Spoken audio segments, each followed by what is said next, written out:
Buenas tardes, ya buenas noches. Estamos nuevamente en este programa del Partido Obrero Revolucionario, La Revolución, una charla necesaria.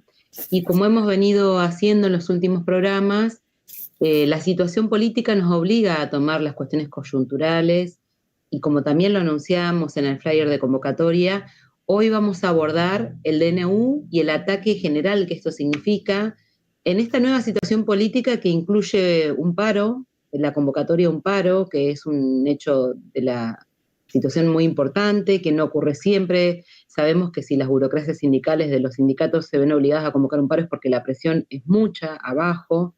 Y si bien viene tarde, hace muchos años que no se convocaba un paro activo, en general los paros eran, digamos, convocatorias, pero sin movilizar, sin activar, así que esa es como la nueva situación de hoy. Estamos terminando el año, seguramente ustedes todos estarán haciendo balance, los trabajadores también nos toca hacer un balance en un año que hemos perdido desde el punto de vista de la capacidad de compra, una gran parte de nuestro salario, y en estas últimas semanas, si bien esto se arrastraba, y lo venimos arrastrando desde el gobierno kirchnerista, la pérdida del salario es monumental, así que les vamos a proponer, si a ustedes les parece, nos pueden mandar preguntas, nos pueden ir mandando acotando, tres ejes, porque tres ejes fundamentales para abordar este DNU. Uno es todo lo que tiene que ver con la cuestión de soberanía, es decir, los recursos naturales, el petróleo, digamos, la venta del país, así. Por otro lado, los convenios internacionales que se quieren firmar. Por otro lado, todo lo que tiene que ver con condiciones laborales, el ataque a los convenios colectivos. Y por otro lado, una cuestión muy importante que es las libertades democráticas y esta situación cuasi de estado de sitio, que está, digamos, legal porque de hecho la gente se sigue movilizando y, digamos, no, la movilización fue de miles y miles de personas. Así que vamos a proponerle esto, abordar estos tres ejes y después, por supuesto, vamos a cerrar haciendo un análisis de cuál es la perspectiva en el marco de esta convocatoria de paro y cómo vemos nosotros cuáles son las herramientas o los pasos que tendríamos que dar los trabajadores en este marco, no solamente a nivel nacional. Nos han llegado, te cuento Ramón y le cuento a los compañeros de la audiencia, solidaridad, por ejemplo, del magisterio de Chuquisaca con los trabajadores argentinos. Es muy importante que podamos debatir también esta situación a nivel internacional, porque lo que hacen estos gobiernos también fascistoides es querer enfrentar a los trabajadores de un país con otro, lo están haciendo con los compañeros bolivianos en relación a la cuestión de la salud, del acceso a la universidad, a la educación pública.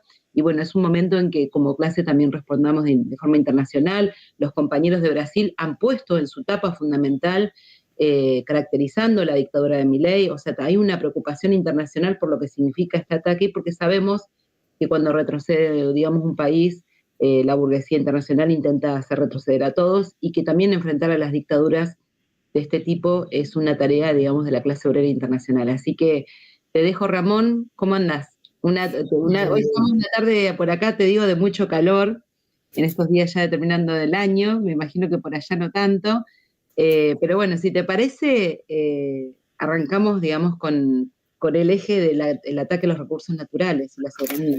Sí, antes, buenas tardes. Antes quería hacer una referencia a algo que hablábamos la semana pasada, que es cómo se elaboró el megadecreto y cómo se elaboraron este paquete de leyes. Este es un paquete, tiene 664 artículos, 350 páginas, y lo llamativo es que los propios legisladores de La Libertad Avanza no lo conocían. No lo conocían hoy, no conocían el texto. Es decir, no intervinieron en su elaboración, no sabían qué era lo que se iba a someter a debate. Y curiosamente, nadie sabía bien cuál era el contenido, qué era lo que se iba a proponer. ¿Y esto por qué? Porque este trabajo fue preparado por Sturzenegger con un núcleo reducido de especialistas con los estudios de las grandes corporaciones. Son ellos los que han revisado todas las leyes, las que han consultado a los grandes grupos empresarios, a las cámaras empresarias, sobre en qué centrar esta gran reforma del Estado. son ellos los que están legislando. Es decir, es como si hubieran privatizado el proceso de legislación y el trabajo que ha llevado décadas de elaboración, de discusión, de leyes, la ley de contrato de trabajo, por ejemplo, lo borran de un plumazo con un paquete de leyes y un megadecreto. Entonces, es importante insistir sobre este rasgo antidemocrático que tiene la elaboración del megadecreto y de este paquete de leyes. Ha sido elaborado al margen del Poder Legislativo y ha sido elaborado al margen de los del propio equipo de gobierno, de los que rodeaban a Milei y que se han apartado en el último tramo. Esto es una estafa, es una verdadera estafa a quienes lo han votado, a quienes han participado del proceso electoral, porque se encuentran con una política que es ajena completamente a Milei. Entonces, esto es importante tenerlo en cuenta. Cuando decimos de que uno de los ejes es la desnacionalización, es destruir al país como nación. Es decir, hay un articulado muy claro que favorece a los grandes capitales nacionales, al capital financiero, a las multinacionales. Y una primera cuestión que insistimos no aparece en toda esta cantidad de leyes y en este megadecreto, no aparece el problema de la investigación de la deuda externa, el mayor fraude. Este es un monumento a la corrupción y de esto no se habla. Todo lo contrario. Toda la política de acumular dólares es para reconocer y pagar esa deuda externa y acomodar el presupuesto del país, acomodar la economía del país para poder cumplir con el programa del Fondo Monetario, que ha aplaudido inmediatamente estas medidas que propone Milei. Uno de los aspectos de la desnacionalización de la economía... Perdón, Ramón, sí. Entiendo que vamos a más endeudamiento, digamos, no solamente que no se investiga, sino que vamos a más endeudamiento. Claro, por ejemplo, en este paquete de leyes que le da poderes extraordinarios al Poder Ejecutivo durante 2 años y con una prórroga de 2 años más, prácticamente el gobierno se atribuye la potestad de legislar en todos los terrenos. Prácticamente es hacer desaparecer al Congreso.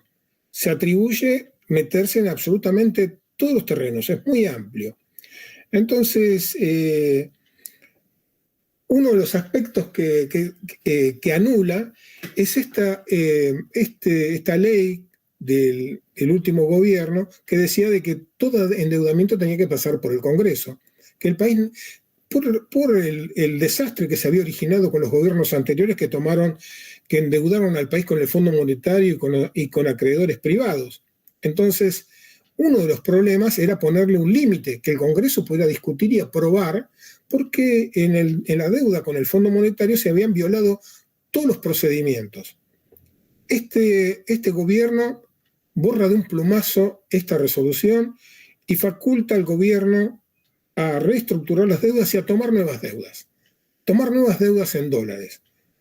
Ya esta deuda que tenemos es impagable y este gobierno se propone tomar nuevas deudas. Lógico, acá hay un negocio de los bancos, hay un negocio de los intermediarios que cobran comisiones por la negociación, por la emisión de los bonos, por la emisión de la deuda. Entonces, es condicionar más fuertemente al país por el mecanismo de la deuda externa, como sucede en los últimos 50 años. Entonces, esta es una primera cuestión que hay que señalar, que el mecanismo de la deuda no solamente se reconoce la deuda anterior, sino que se habilita a tomar nueva deuda, aumentar el endeudamiento del país. Ya ha empezado a circular este bono en dólares. Además, es algo que Milei criticaba en su campaña. Totalmente. Y su denuncia contra Caputo era justamente, era el endeudador. Lo criticaba por haber emitido aquel famoso bono a 100 años y por ser él mismo el gestor y que se quedó con una parte de esos bonos con su empresa que tenía en el exterior. Es decir, estos son los personajes que tenemos hoy en el gobierno. Es decir, cuando hay que hablar de corrupción, cuando hay que hablar de negociados, tenemos que ver quiénes son los que integran este gabinete y los que llevan adelante este proyecto. Otro de los aspectos que tiene que ver con la entrega del país y que lo señalábamos en el programa anterior, es la ley de tierras. Esto de permitir que cualquier empresa extranjera, cualquier empresario extranjero pueda comprar tierras sin límites, sin restricciones y derogando toda la legislación anterior. Hay un trabajo que ha hecho un periodista muy interesante que dice los primeros beneficiarios con levantar estas restricciones a la ley de tierra son las mineras. Son las mineras que se van a apropiar de las tierras en San Juan, Salta, Jujuy, que tienen donde está la explotación del litio, donde va a estar la explotación del cobre, y casi que las empresas vinculadas a BlackRock van a ser las que pongan el pie en estas provincias, porque uno de los cuestionamientos es el problema de meterse en territorios de comunidades, de pueblos originarios. Entonces, ellos comprarían las tierras y podrían hacer el uso que quieran de esas tierras. Entonces, esto los habilitaría a comprar masivamente estas tierras, muy baratas, y para tener vía libre para la explotación. Hay una reunión del embajador norteamericano rápidamente para ver hasta dónde llegaban estas facilidades, porque están apurados en que esto se concrete. Avanzar antes que se pueda parar. Yo recordaba con lo que vos decís, esto es 1879, es decir, en el caso de la Patagonia, de donde estamos también transmitiendo, es decir, la cantidad de extranjeros que compraron tierras, ¿no? Que de las tierras invadidas al pueblo mapuche fue tremendo. Digamos, no es que hubo esta idea de la construcción del país, o sea, la cantidad de estancias enormes, con miles de hectáreas, tanto en Chubut, en Santa Cruz, en manos de extranjeros, que todavía están y que se remontan a ese momento, 1879 o anterior quizás. Y también pensaba bueno, es un poco también lo que hacen en África las grandes mineras, ¿no? Es decir, comprar porciones de tierra y destruyen absolutamente todo, porque la forma de explotación de este tipo de minería es lo que ellos llaman zonas de sacrificio, o sea, que es un avance que cuesta mucho después para hacer retroceder el daño que hacen, ¿no? Sí.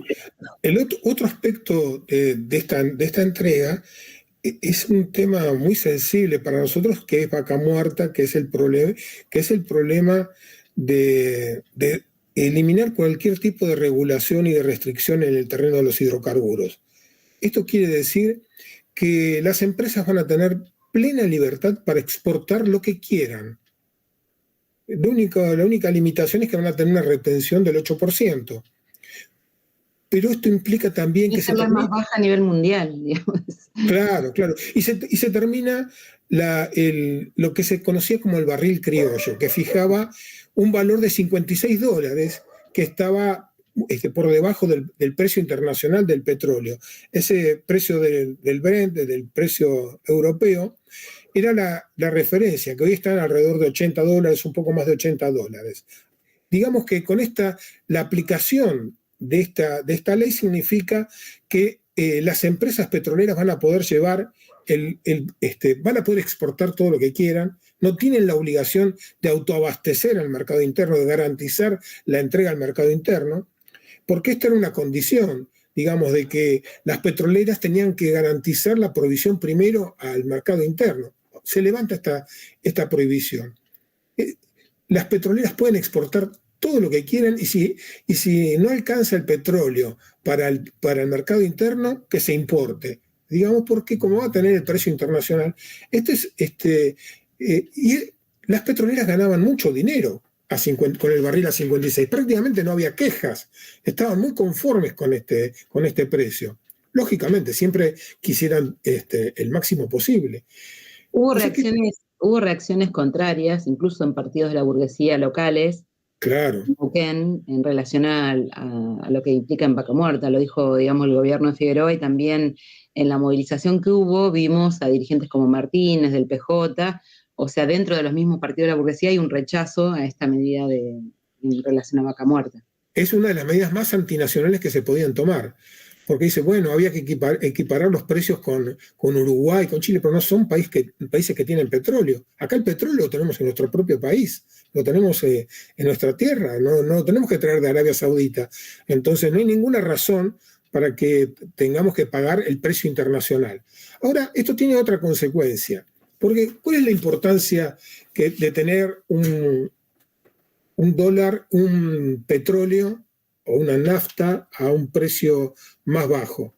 Primero, que por la incidencia que tienen los fletes en el transporte en la Argentina. Digamos, este aumento de los combustibles, que puede significar aproximadamente como mínimo un 30% más, va a golpear directamente sobre todos los precios de la economía.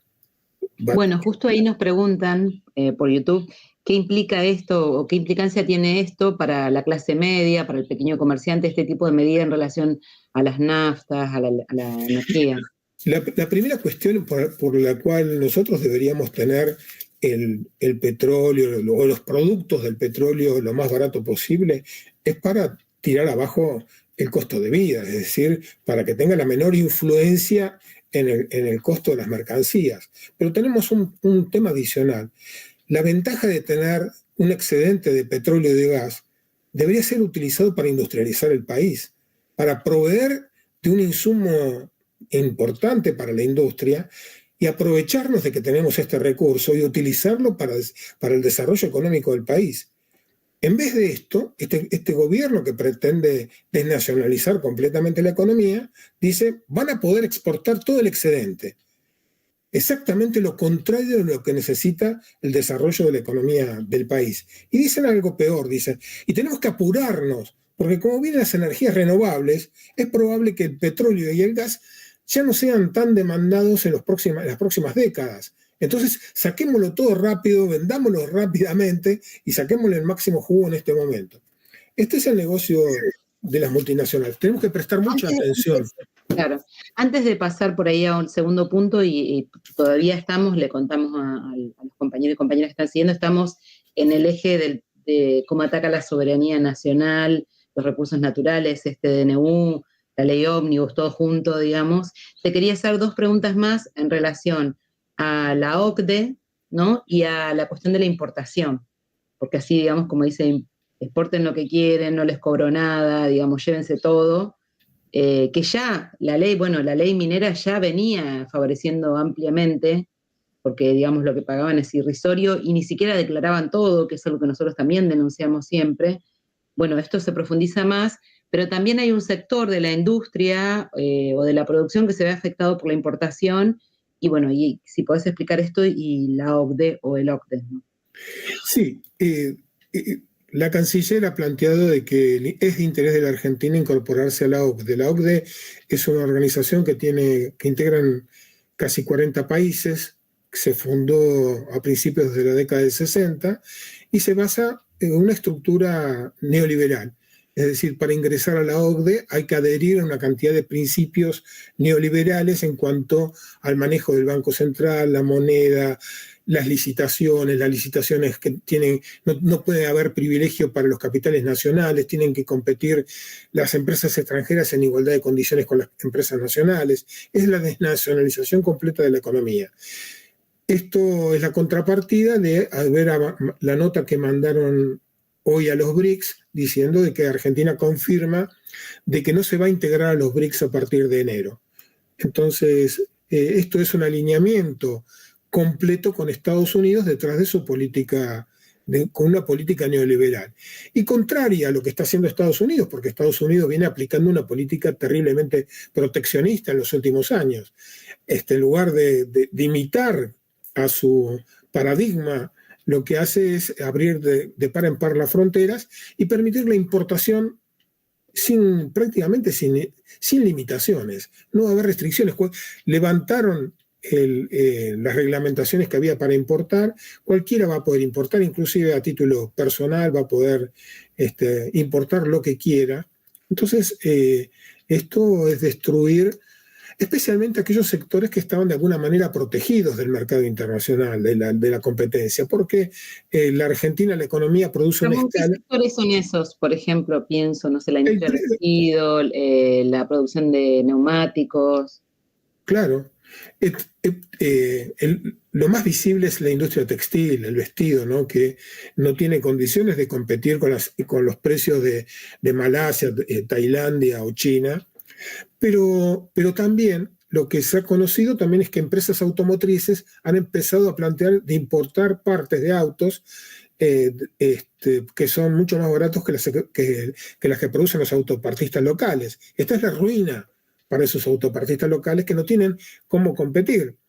Entonces, esto no es que va a abaratar el precio de los autos, va a mejorar la calidad de los autos, sino todo lo contrario. Esto va a significar reventar fábricas, que los trabajadores queden despedidos, y eso que producían para la industria automotriz se importará. Entonces, lo que importamos es mano de obra de otro país para el negocio de las multinacionales que están instaladas acá. En condiciones de esclavitud, digamos, ¿no? Porque también las empresas También. internacionales que, digamos, que van a producir a China, Malasia y a otros lugares que son empresas, digamos, de capitales internacionales, no necesariamente ni son chinos no sé, ni de la India, digamos, los niveles de producción y las condiciones de trabajo son casi esclavitud. Así es, así es. Entonces, nosotros podemos ver después en detalle, otra vez en la prensa podemos desarrollar más en detalle todas las áreas de esta entrega monumental que se está queriendo hacer. Y por eso me parece tan importante recalcar esto que señalaste al principio, de que la CGT ha llamado un paro activo. Casi uno no recuerda cuándo fue la última vez que llamaron a un paro con movilización, con abandono de los lugares de trabajo a las 11, y que se llame a preparar esta movilización que sea multitudinaria y que sea nacional, que sea hacia el Congreso de la Nación y que sea convocada en todas las ciudades del país. Esto es un hecho que tiene una gran importancia. Este es el camino para derrotar esta política antinacional. Antes que pasemos al eje de trabajo, convenios colectivos, acá nos preguntan, y te voy a leer la pregunta porque me parece interesante. Hay una que tiene que ver con la organización, que la vamos a dejar para la cuestión de libertades democráticas, pero hay otra compañera que dice, liberar las importaciones, ¿soluciona el problema de la balanza comercial? Porque viste que está todo el debate sobre esta idea, digamos, de que ajustar el Estado, que ellos le dicen ajustar, que es ajustar, digamos, a los presupuestos, resolvería el problema de la balanza comercial. Quizás incluso habría que explicar qué es la balanza comercial, porque los trabajadores, digamos, no. No, la balanza comercial es lo que exporta y lo que importa el país. El superávit comercial es cuando el país vende más de lo que importa. Es probable que haya una reducción de las importaciones. Con este dólar tan alto, es probable que durante un tiempo caigan las importaciones. Y también puede ser que crezcan las exportaciones, porque venimos de una sequía y también un reclamo de los sectores agropecuarios que exigían una mayor devaluación. Entonces puede ser que este año tengamos un superávit comercial. Nosotros somos partidarios del monopolio del comercio exterior, que el país importe exactamente lo que necesita para su industria, para su desarrollo, los medicamentos o aquellos insumos que no se pueden producir en el país. Y un control estricto sobre las exportaciones.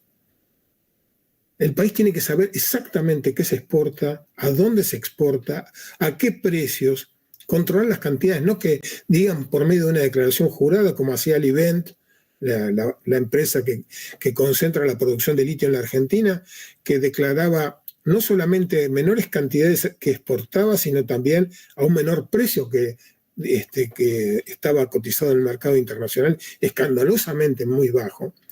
Entonces, nosotros somos partidarios del monopolio del comercio exterior. Estas medidas no resuelven para nada el problema de la balanza comercial y del intercambio comercial del país. Y además porque son ideas también de la economía burguesa, como esta idea del riesgo país, que cae el riesgo país, y digamos, si eso significa que porque las condiciones de los trabajadores son peores, digamos, no solamente siempre tenemos que que analizar la economía a partir de las categorías y lo que pondera, digamos, lo que ponderan los organismos internacionales, ¿no? Yo te quería pedir que pasemos al bloque de trabajadores, convenios colectivos, o sea, el ataque que significa a lo que hemos ganado con luchas de muchos años, el ataque que significa todo este conjunto de leyes, que si bien ahora la alargan todo como un paquete, algo de eso intentan que entre, ¿no? En esta dispersión que hay también de la discusión, es para ellos un eje cambiar las condiciones, que recordamos, recuerdo 2017, jubilaciones, recuerdo la adenda de Macri del convenio colectivo petrolero, o sea, ya ha habido avances en estas últimas décadas contra las condiciones laborales, bueno, y esto es un avance enorme también. Sí, son varias modificaciones, porque trata de arrasar con una cantidad de conquistas importantes del movimiento obrero. Una es la extensión del periodo de prueba de 3 meses a 8 meses, como si en 3 meses no pudiera saberse si un trabajador está diestro o no para ejercer la tarea. Es decir, esto es abaratar el despido del trabajador, extender su tiempo de prueba para que llegado a los 8 meses pueda decirle, bueno, se terminó el periodo y listo, pagamos el mes y sin ningún tipo de compensación adicional. La segunda cuestión tiene que ver con la ultraactividad, que es que la idea es que los convenios, la mayoría de los convenios vienen del año 75.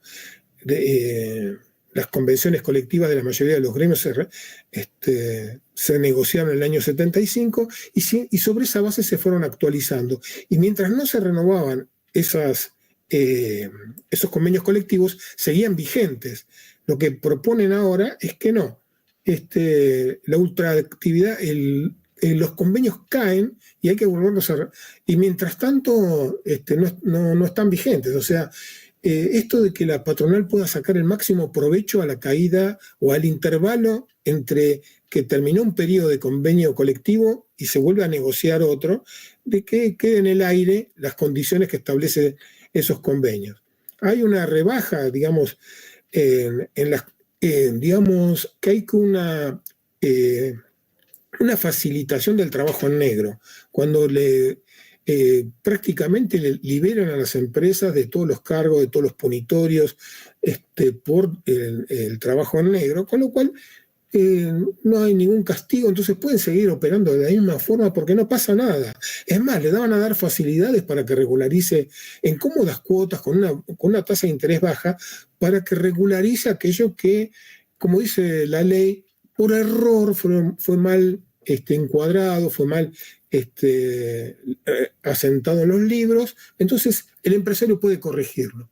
No estamos hablando del pequeño empresario. Acá cuando hablamos de que más del 40% del trabajo está no registrado, estamos hablando de una cantidad, un pedazo impresionante de la economía que se maneja al margen de la ley, que son capitales negros, que es una economía en negro. Esta es la realidad y esto es lo que este gobierno está facilitando, que se complementa con este blanqueo que lanza sin ningún costo. Es decir, el empresario que estuvo negreando, que acumuló una cantidad de capital, lo puede blanquear sin ningún costo. Dice, bueno, los próximos, fija un periodo de tiempo, vas a poder incorporarlo a tu patrimonio sin tener que explicarle de dónde sacaste la plata. Es como alguno de los mayores actos de corrupción. Digo, es un acto, exactamente. Porque con esta campaña que vamos contra la corrupción, además de que significa una atomización, el otro día decíamos a la chilena y vamos a seguir con ese eje porque casi un convenio por empresa, que también impacta, digamos, a la organización sindical y a la debilidad, porque imaginemos un grupo de trabajadores que intenta discutir por empresa las condiciones laborales, no es lo mismo que el conjunto de una rama, por ejemplo, los metalúrgicos. Y en el fondo quisieran llevar a una situación a que la relación laboral es empleado por empleado con su patrón. Es decir, que no haya una acción colectiva, que no haya un reclamo colectivo frente a ese patrón. Este es el objetivo, desintegrar completamente a la clase en individuos. Este es el objetivo, quitarle toda fuerza de negociación. Y para eso tienen que debilitar a los sindicatos, tienen que eliminar las comisiones internas, los cuerpos delegados. Por eso está acompañado toda esta quita de derechos de una cantidad de medidas fuertemente persecutorias contra el movimiento obrero. Ramón, y te sumo dos preguntas a la situación de trabajo. Una es los despidos que hay en estos días, digamos, hay despidos por todos lados, que parecen como micros, 7.000 personas, 1.000 personas, 500 personas, digamos. Todos los días estamos viendo noticias de despidos. Y por otro lado, la inflación, ¿no? Como, o sea, la pérdida de adquisición, o sea, la pérdida de capacidad de compra para los trabajadores ocupados y desocupados también, porque por más que aumente la UH, la inflación se ha disparado enormemente. Sí, y yo creo que en todo este trabajo para preparar el paro general del 24, en el pliego de reivindicaciones, en primer lugar, tenemos que luchar por la recomposición de los ingresos de todos los trabajadores, de los que están en convenio, los que no están en convenio, los que son monotributistas. Es necesaria una urgente recomposición de todos los salarios, de todos los ingresos, de todas las jubilaciones, porque la situación para la gran mayoría es desesperante. Es decir, esta liberación de precios a propósito para generar una situación explosiva que justifique todas estas medidas que están tomando, tenemos que incorporar como bandera el problema del ajuste inmediato y mensual de salarios y jubilaciones y de todos los ingresos, porque han destruido la economía familiar en todo el país. Es decir, es una ínfima minoría los que pueden alcanzar a cubrir lo que cuesta la canasta familiar hoy en día.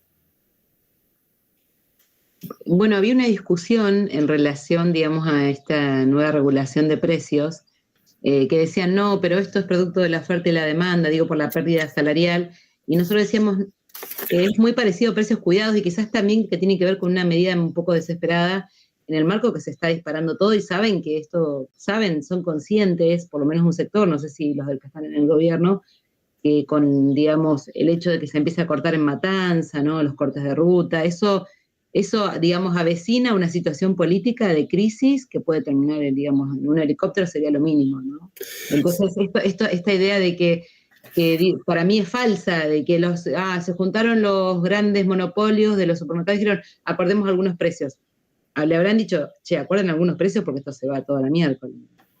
Hablando... Sí. Es que tienen que dar esta idea. Inclusive, ellos querían desregular ya el precio del boleto del transporte colectivo acá en Buenos Aires desde el 1 de enero. Han tenido que imponer un ajuste alrededor del 40%. Ahora dicen que en febrero va a venir el fuerte aumento. Lo han tenido que postergar porque era ponerle fecha a una rebelión popular. Porque si llevaban el boleto a 400 pesos a partir de la semana que viene, era directamente paralizar Buenos Aires y el Gran Buenos Aires porque es absolutamente impagable. Esto han tenido que retroceder. Entonces, como vos decís, ahí estamos en una situación política nueva. Ha cambiado la situación política. Ha cambiado porque los grandes capitalistas han tomado el control del gobierno y quieren ir por todo, quieren arrasar con todos nuestros derechos, con todas nuestras conquistas, pero fundamentalmente porque los trabajadores han salido a resistir. Inmediatamente han salido a resistir. Ahora dicen, bueno, pero es una semana de gobierno. No, ya uno diría, en una semana de gobierno plantearon una reforma de la Constitución, una reforma de cientos de leyes, de contratos de trabajo acumulados durante décadas.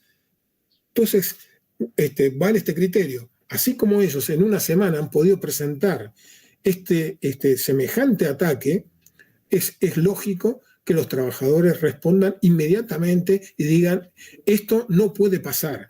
Esto es no se ha animado ni la dictadura a ir tan a fondo con estas medidas. Bien, antes que pasemos al tercer bloque que tiene que ver con libertades democráticas, si me permitís, hago un paréntesis, porque bueno, es el sector al que pertenezco en relación a cómo cambian las condiciones laborales de los trabajadores de la educación, y un punto que genera mucho debate es el punto de la evaluación. Y digamos, primer cuestión, es falso que no hay concursos, digamos, de trabajadores de la educación para ascender, para, digamos, equipos directivos, para supervisivos. Está normado en el estatuto, está perfectamente normado porque, Claro. digamos, hay un equilibrio entre experiencia y capacitación, que eso es muy importante, porque cuando se liberan los cursos, como ha pasado en otras provincias, cuando se libera, digamos, la capacitación por sobre la experiencia, lo que ocurre es que se abre un mercado, digamos, y llega a lugares de dirección, compañeros y compañeras que por ahí no tienen la experiencia, y en educación las dos cosas tienen que pesar y pasan los desastres que pasan. Entonces, primero es falso que no hay una forma, digamos, reglamentada del acceso, del ascenso y jerarquía. Todo está contemplado en el estatuto docente, distinto es que no se aplique. Y una segunda cuestión es que este tipo de evaluación termina con la estabilidad laboral, que es lo que pasa en Chile, que cada tanto tiempo tenés que rendir para continuar tu trabajo, y que si rendís mal, perdés el trabajo. Entonces, el conjunto de los trabajadores tenemos que entenderlo así, y además, al liberar digamos, la negociación, ya tenemos una dispersión total de la negociación salarial, porque a partir de la destrucción del Ministerio Nacional de Educación, y también con el aval de la burocracia de la CETERA, las discusiones salariales se daban más por provincia que a nivel nacional, pero había un mínimo, digamos, de discusión a nivel nacional de la CETERA. Con esto dispersa totalmente, entonces la provincia que tenga más plata dará un poco más de aumento, o el sindicato que tenga más fuerza, y las provincias que están en peores condiciones, como los compañeros de Jujuy, de Salta, que han salido a luchar y ganan miseria, y sus básicos están destrozados, están en peores condiciones. Así que bueno, me permito hacer este paréntesis porque digamos, es un punto que le gusta mucho atacar a los medios, que es a los trabajadores de la educación, y las implicancias que tiene este DNU. Antes que pasemos al bloque de libertades democráticas y por qué nosotros caracterizamos que esto es una dictadura, hay una pregunta que tiene que ver con la economía, que dice: ¿qué puede ocurrir con los agronegocios que le aumentaron las retenciones y no liquidan lo que se esperaba con la devaluación? Sí, esto es una medida. El gobierno mismo ha dicho de que no coincide ideológicamente con las retenciones, pero que era una medida inevitable porque tiene que lograr el equilibrio fiscal tan prometido.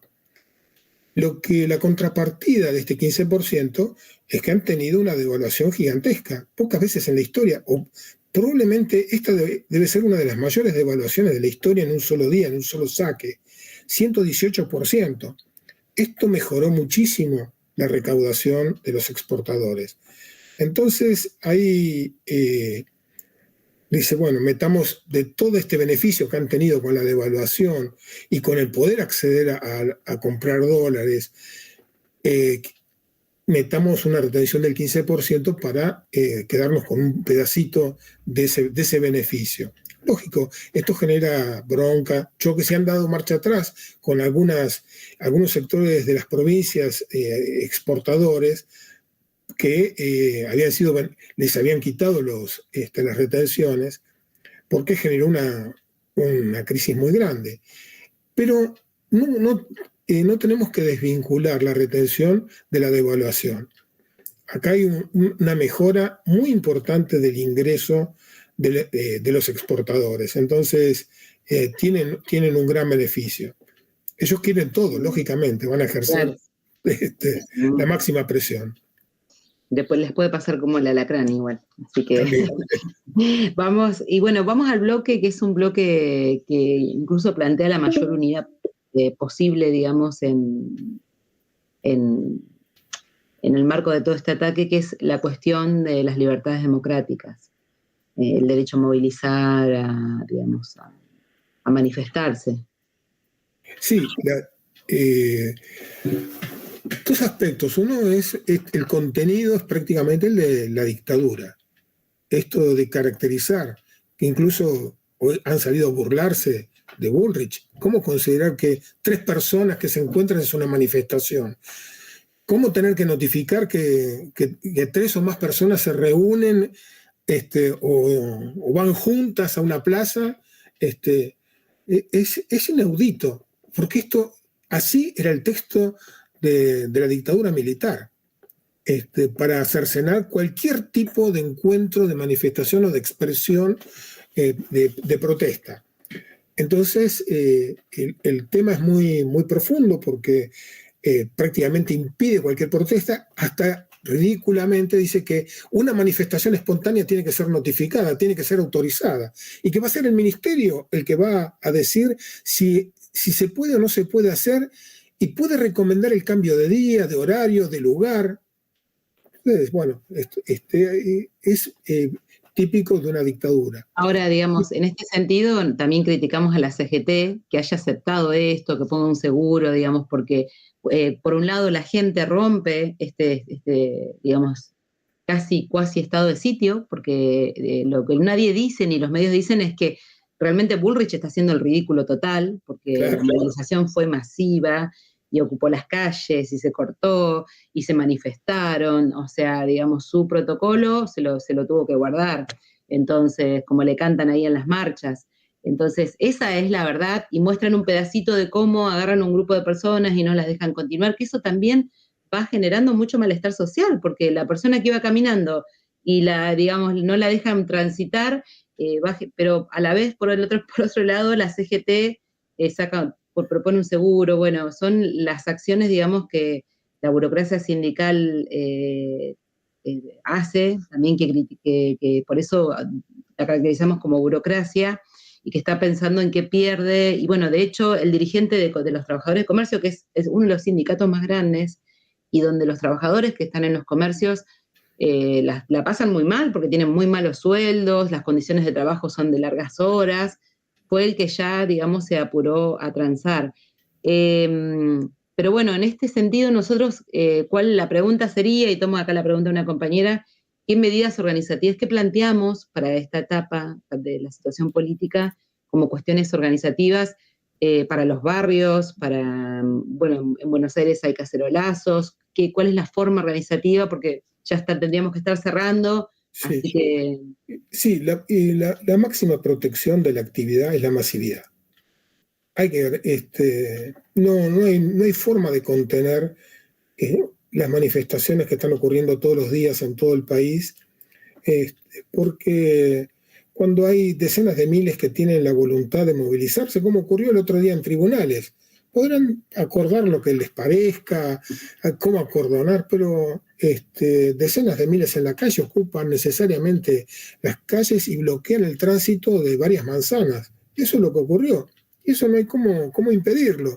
Entonces queda ridículo todo el protocolo, porque cualquiera que vio las imágenes, la fotografía, las imágenes de los drones, vio una plaza colmada, las calles cortadas, a veces cortadas por la propia policía para hacer el operativo. O sea, es ridículo, pero hay un objetivo de perseguir, de meter presos, porque han elevado las penas para los que participen, para los que impulsen los bloqueos, para los que dirijan, aunque no estén presentes en la movilización.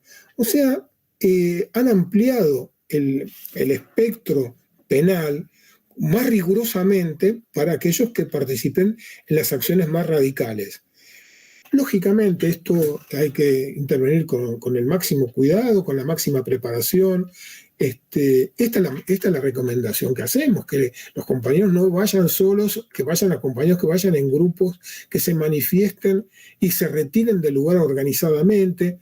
Es un momento para estar organizado colectivamente, y bueno, nosotros también lo que proponemos, además lo dijimos en el programa pasado, pero un poco para ir cerrando, de participar en las movilizaciones, es el debate, ¿no? Es decir, que se convoquen a encuentros de trabajadores regionales, Claro. digamos, así como está el paro del 24, que se queda lejos para la situación que estamos viviendo, queda muy lejos, porque, digamos, esto ameritaba convocar un paro ya, pero bueno, hay que organizar los lugares de trabajo, los lugares de asambleas por barrio, asambleas digamos, por zonas, empezar a discutir, cada provincia que empieza a convocar a encuentros de trabajadores para que se empiece a discutir las medidas, un programa común, un plan de lucha, multisectoriales, intersindicales, digamos, el nombre que le quieran dar.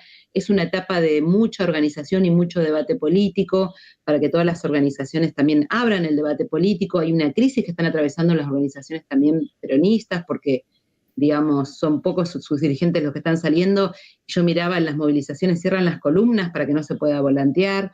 Eso, digamos, repudiamos también eso, porque hay que abrir las columnas, tienen que recibir los volantes, hay que debatir, hay que juntarse. Y bueno, nosotros estamos proponiendo donde tenga la forma de asamblea popular. La organización a nivel país es muy distinta, pero digamos que tenga las características de la mayor democracia para discutir por abajo cómo enfrentamos este tremendo ajuste este DNU, esta ley ómnibus. Así que ese sería, si queremos desear un año, el año que viene, deseamos un año, un 2024 de unidad, de lucha, de democracia, en el mejor sentido, de la democracia obrera, de debate, y digamos, todos los esfuerzos para tirar abajo este ataque tremendo a los trabajadores, y que si lo quieren tirar es porque justamente tenemos condiciones que hemos ganado, porque estamos mejores que en otros países, tenemos una cantidad de conquistas enormes, y bueno, y la unidad entre ocupados, desocupados, activos, pasivos, la unidad con los jubilados, las jubiladas, es fundamental, y ese es el camino que estamos impulsando. Así que te dejo unos minutos para que puedas cerrar, Ramón, así ya cerramos el programa, y seguramente vamos a estar comunicándonos en los próximos días. Seguro. Sí, creo que este es el deseo, que sea un 2024 de gran lucha obrera y popular para derrotar estas políticas y abrirnos pasos con nuestra propia política, porque hay una salida para el país que es la que plantea la clase obrera, que hay que dar vuelta al país, pero para ponerlo al servicio de la mayoría, tomando el control, expropiando los grandes medios de producción. Este es el camino. Así empezaremos a construir una nueva sociedad del socialismo, porque el capitalismo está absolutamente agotado. Lo que estamos viendo en manos de Milei es esta barbarie. No tienen salida, no saben cómo salir de la enorme crisis que han producido, sino es destruyendo fuerzas productivas todo el tiempo. Entonces, esta es la salida de fondo. Esta es la salida nosotros tenemos que aprovechar estas 3 semanas. Tenemos algo a favor, digamos, de que haya sido puesto para el 24, porque tenemos un poco más de 3 semanas para trabajar intensamente en los sindicatos, trabajar en los barrios, para que esta sea porque hay que politizar este paro activo, digamos, porque entre los trabajadores también hay votantes de Milei, hay quienes están paralizados, tienen que ser ganados a la idea de que la clase obrera tiene que intervenir masivamente y que esto es el primer mojón de un plan de lucha. Esta es una lucha que va a ser larga, prolongada, para derrotar esta política. No es solamente derrotar a Milei y el megaproyecto. Tenemos que derrotar a la burguesía que lleva adelante estos planes, a todas las grandes corporaciones que están detrás de esta política. Y a los burocratas sindicales que dejen de transar y decidir ellos y convoquen a asambleas en los lugares de trabajo. Bueno, Ramón, esta es la clave, así es. Muchas gracias. Por encima de esas burocracias sindicales, que son también las que han garantizado todo el ajuste y las que ya deben estar negociando. Así que un abrazo para todos los compañeros y compañeras y quedamos a disposición de las propuestas. Nos vemos. Un buen 2024.